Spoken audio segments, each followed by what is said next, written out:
நண்பர்களே வணக்கம்.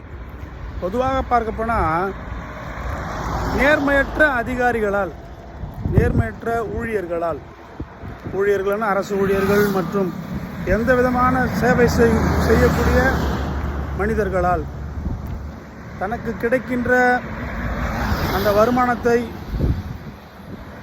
அதற்கு மீறி, அந்த வருமானத்திற்கு மீறிய ஆசையினால் கையூட்டு லஞ்சம் பெறுவதனால், சட்டத்துக்கு புறம்பாக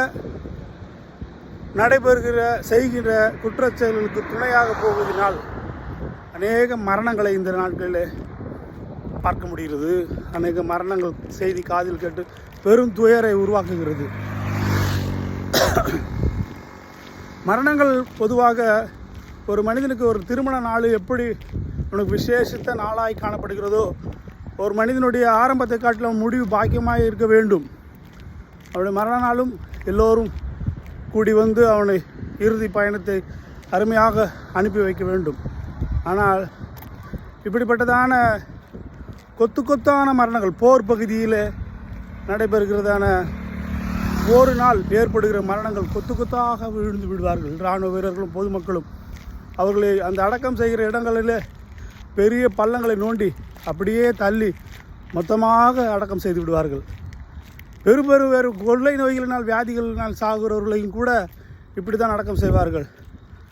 ஆனால் மனிதனை தனக்குத்தானே தீமையான காரியங்களை அகப்பட்டு கொண்டு, தீமையான பழக்கவழங்களுக்கு அடிமையாகி கொண்டு கொத்தாய் மறிக்கும் பொழுது கூட இப்படியே அடக்கம் செய்யப்படுகிறது. அவனுடைய குடும்பத்தார், அந்த ஊர் இனஜன பந்துக்கள் யாவரும் அதை ஏற்றுக்கொள்ள முடியாமல் மரண ஓலங்கள் ஒலிக்கிறது.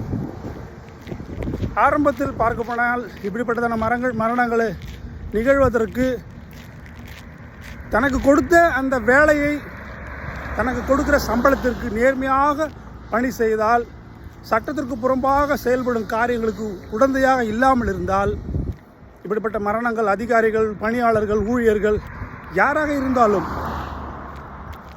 ஊழியர்கள்னால் அரசு ஊழியர்கள், அரசு இல்லாத தனியார் ஊழியர்கள் மற்றும் யாராக இருந்தாலும் நீதிக்கு புறம்பாக நடக்கிறவர்களுக்கு துணை போகும்பொழுது இப்படிப்பட்டதான காரியங்கள் நடைபெறுகிறது கண்டு மனம் இயங்குகிறது. மனம் மிகவும் வேதனையினால் துடிக்கிறது. இப்படிப்பட்டதான நிகழ்வுகள் இனி வரக்கூடாது. நேர்மையாய் பணி செய்ய அதிகாரிகளை, சிறு அதிகாரிகள் முதல் பெரியவர்கள் வரை தன்னுடைய ஆசையை குறைத்து கொண்டு வருமானத்திற்கு அதிகமாய் சம்பாதித்து திடீரென்று பெரிய ஆளாக வேண்டும் என்ற எண்ணத்தோடு புறம்பான கையூட்டுக்கு, லஞ்சத்திற்கு அடிமையாகி இப்படிப்பட்ட காரியங்களை அனுமதிப்பதினாலே தான் ஏற்படுகிறது. இந்த சமுதாயம் மாற நாம் யாவரும் இறைவனிடத்தில் வேண்டிக் கொள்வோம். நானும் வேண்டிக் கொள்கிறேன். நன்றி, வணக்கம்.